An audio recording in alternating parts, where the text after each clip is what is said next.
and welcome back to Brain Food for General Counsel after a bit of a break. But we're back now to bring you thoughts and inspiration to help you navigate your organisation through turbulent times. I'm Matthew McGee, a journalist here at Pinsent Masons, and I've never mentioned it before because it didn't seem relevant, but we come to you each month from a small home studio in Glasgow. Well, it's relevant now because a ring of steel has been thrown around West Central Glasgow and the planet's most powerful people are on the way here to try to save the world. COP26 will take place in Glasgow in early November, and it's the biggest moment for action on the climate crisis since world leaders pledged to restrain temperature growth and fund global climate action in Paris in 2015.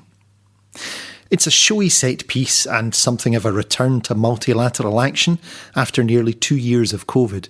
But it's also a crucial working meeting where we'll find out whether or not the ambition to keep temperatures to within 1.5 degrees of pre-industrial levels is going to be achievable. So what does it all mean? How does it work?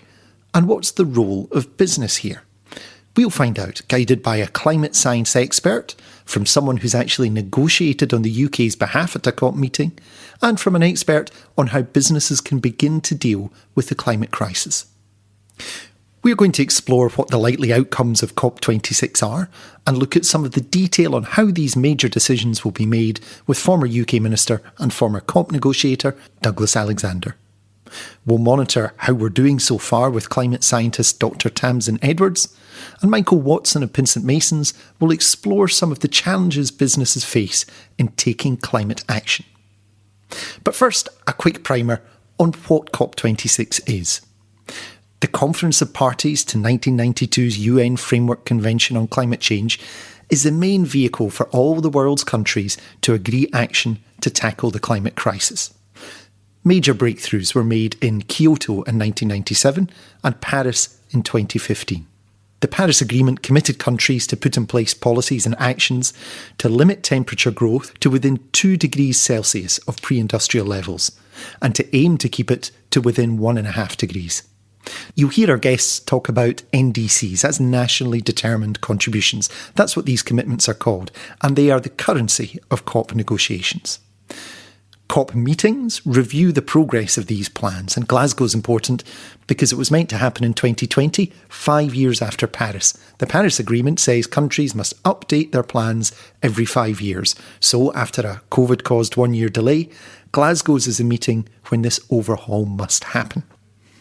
So where are we? How close have we come to reaching that 2-degree target set at Paris?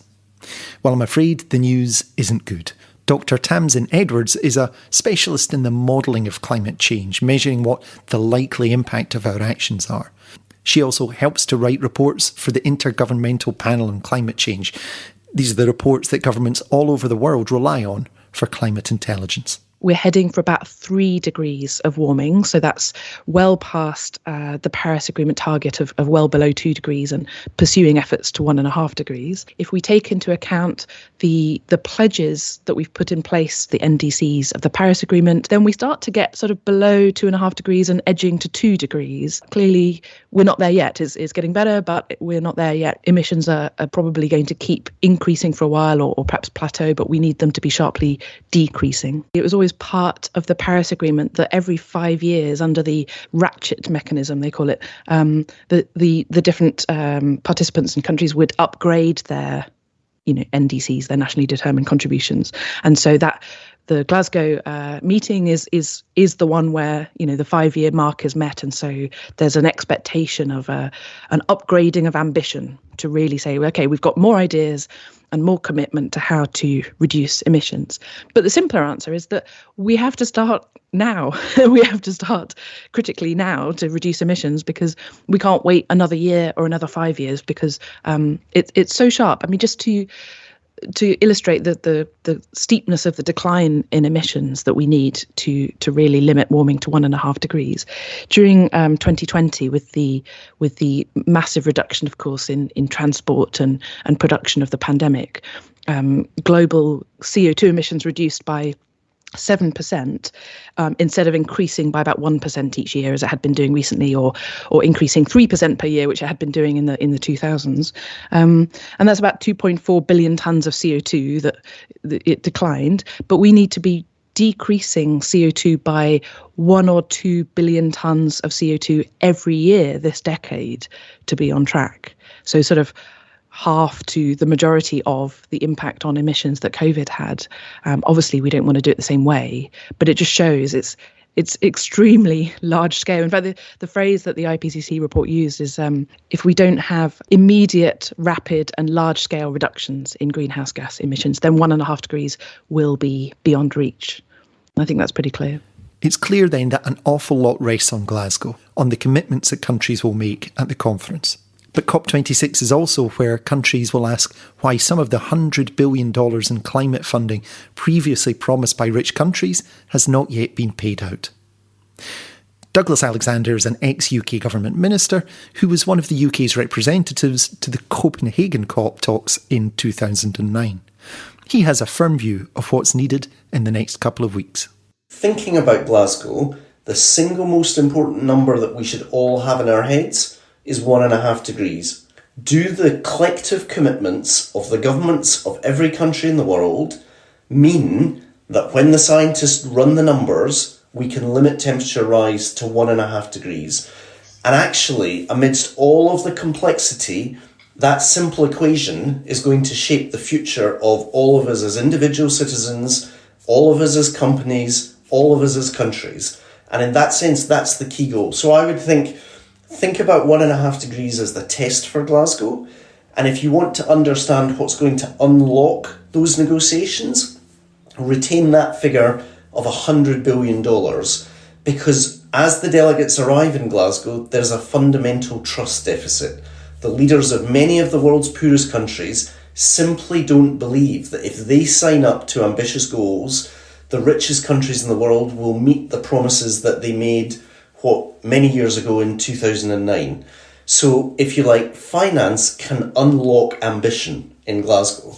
And that's why it's critical that governments do more and pay more in the richest parts of the world, and at the same time make commitments that allow us credibly to keep 1.5 degree temperature rise within reach. There are many insiders who are worried that 1.5 degrees temperature rise is slipping out of our reach rather than moving towards us, because the level of ambition that's been shown in the nationally determined contribution by each of those 197 representatives is not yet sufficiently ambitious for the scientists to be able to say that, yes, we've protected temperature rise to just 1.5 degrees. The challenge then is a stiff one. Douglas had the bracing experience of being a delegate to a COP meeting that became notorious for its failure to achieve very much at all. So what went wrong in Copenhagen in 2009? And have we learned lessons that can help make Glasgow a success? The Copenhagen Conference of the Parties back in 2009 that I attended as part of the British ministerial delegation has become famous, or should I say infamous, for its failure rather than its success. And in contrast, in 2015 in Paris, the world came together rather than came apart in a climate negotiations. So basically it went very well in Paris, it went very badly in Copenhagen, and some lessons were learned in between. One lesson was bring world leaders together at the beginning of the summit, not at the end of the summit. When they gathered in Copenhagen, the momentum had already been lost. They arrived at the beginning of the Paris conference. Do the work geopolitically to align the big players before the conference. So prior to Copenhagen, the work hadn't been done to align China, the European Union and the United States. Before Paris, we saw the alignment of China, the European Union and the United States. And then rigorously manage the process of the 2 weeks of the conference. That was done brilliantly by Laurent Fabius, the French foreign minister in Paris, less successfully by the Danish hosts in 2009. So there are some really powerful lessons from history as we look ahead to what's going to begin in Glasgow at the beginning of November. China's President Xi Jinping will not attend, which isn't a great sign. But there are grounds for optimism. Tamsin says that as more pledges are made by countries, the ticker is counting down from the current 3 degrees towards 2. And there's no doubt that climate is a permanent fixture near the top of the political, social and business agendas in a way that just wasn't true 2 years ago. Michael Watson, who advises companies on how to tackle climate issues for Pinsent Masons, has been as surprised as any of us at how quickly it has jumped up the priority lists of businesses and investors, and thinks this can have a big impact.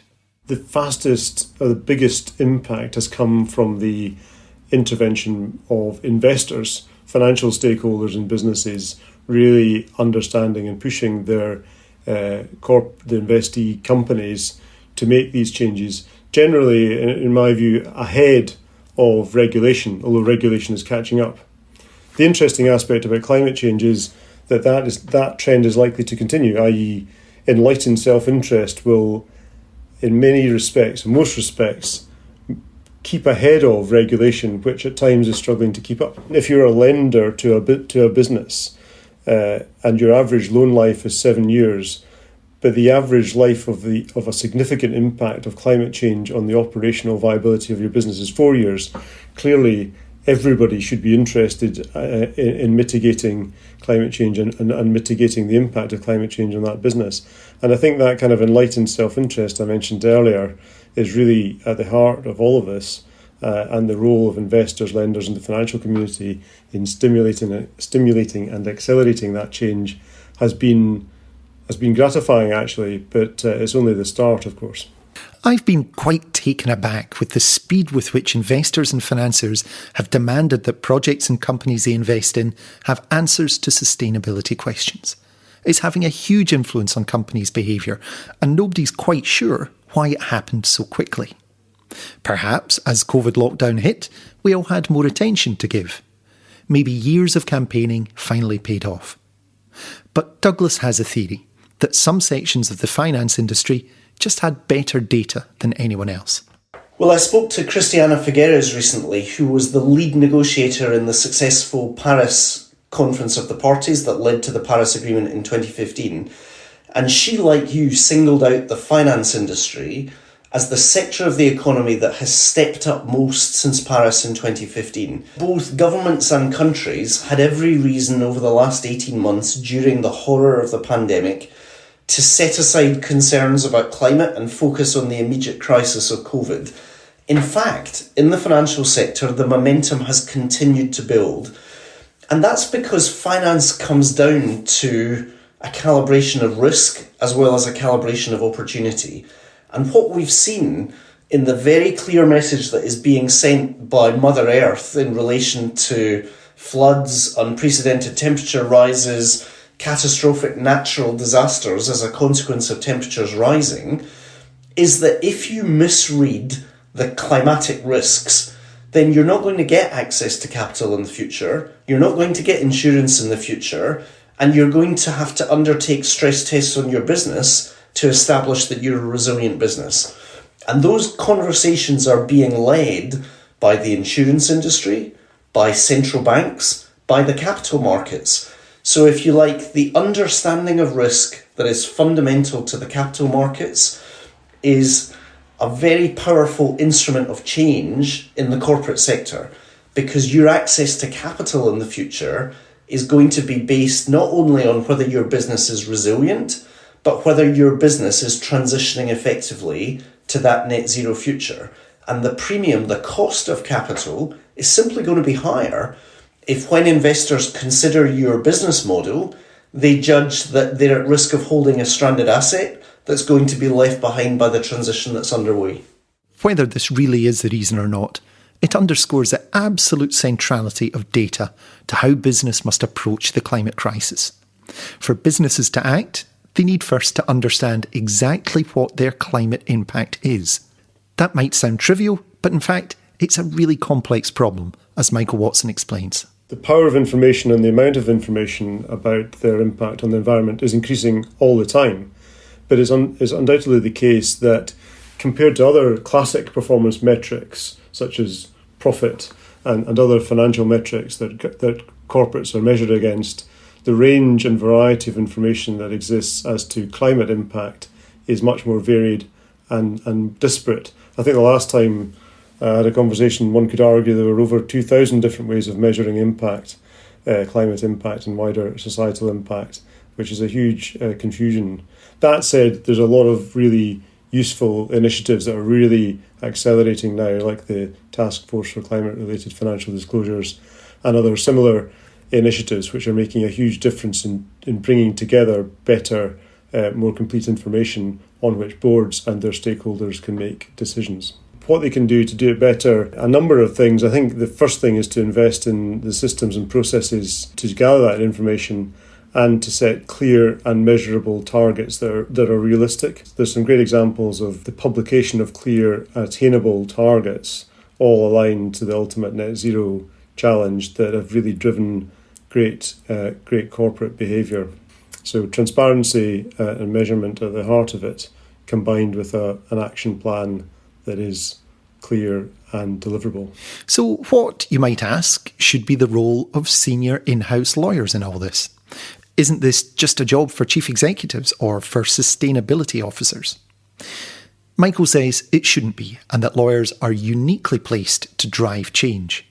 Not only are the main public policy tools in the area likely to be regulations, which legal functions will have to grapple with, but the whole area, he says, plays to lawyers' particular skills. The climate emergency represents the greatest risk to society and to business that we've seen in our generation, and is probably the defining characteristic of our generation. The role of a lawyer, particularly in an in-house environment, is to ensure that the board of an organisation properly assesses and understands the risks that the organisation is facing. I think it's a great responsibility and a great opportunity for general counsel, lawyers generally, to have that level of influence and to help their business and organisation transition. It is likely that the risks identified as a result of the science and climate change are going to emerge more quickly than one could have anticipated a few years ago, rather than more slowly.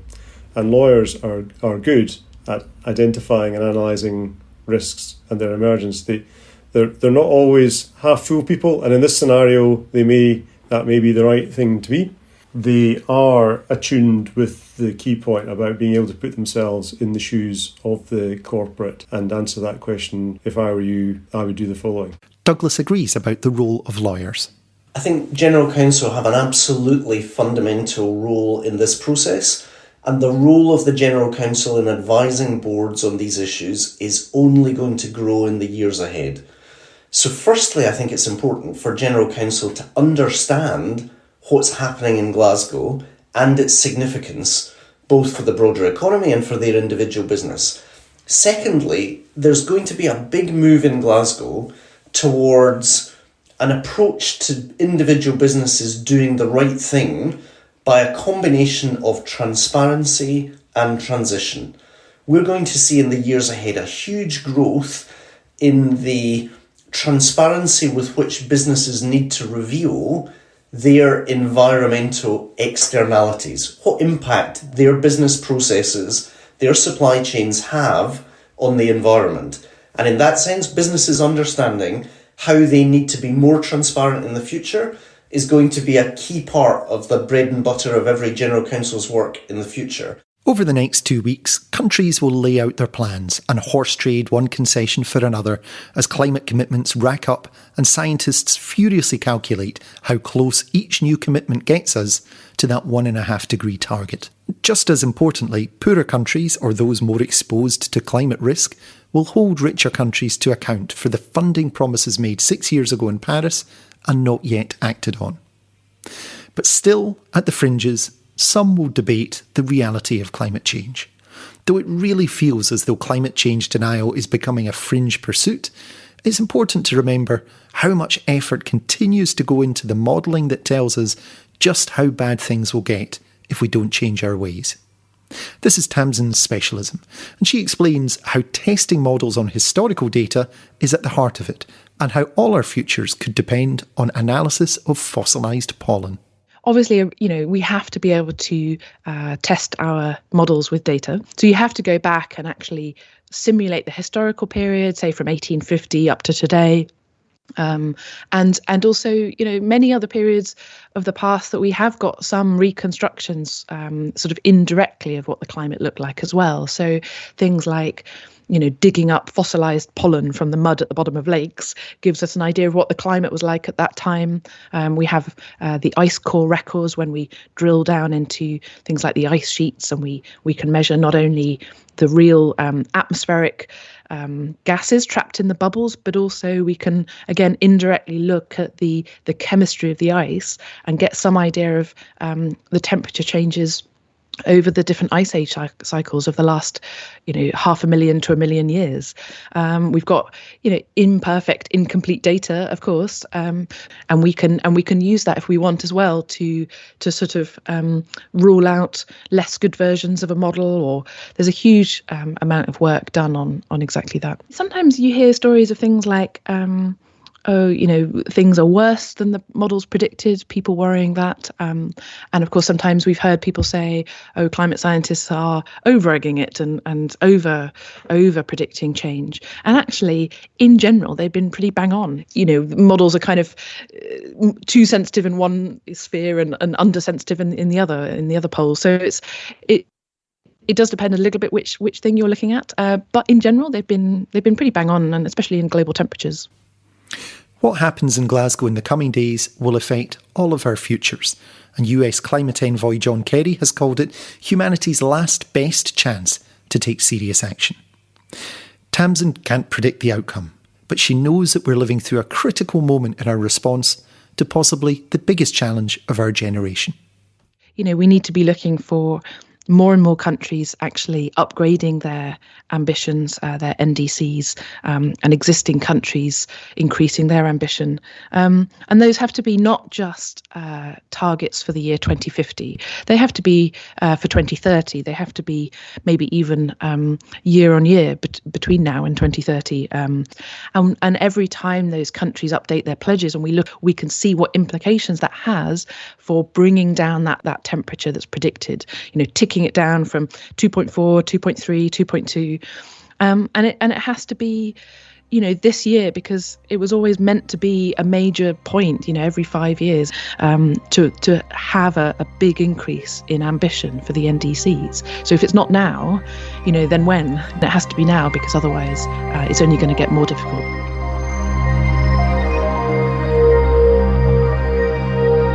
Thank you for joining us for the latest Brain Food for General Counsel podcast. Remember, you can keep up to date with hour-by-hour coverage of business law news by the Outlaw Reporting team at pinsentmasons.com. Don't forget to subscribe to us wherever you get your podcasts. And if you've enjoyed this or past programmes, please do rate and review them. It helps us to reach other people who might also be interested. Until next time, goodbye.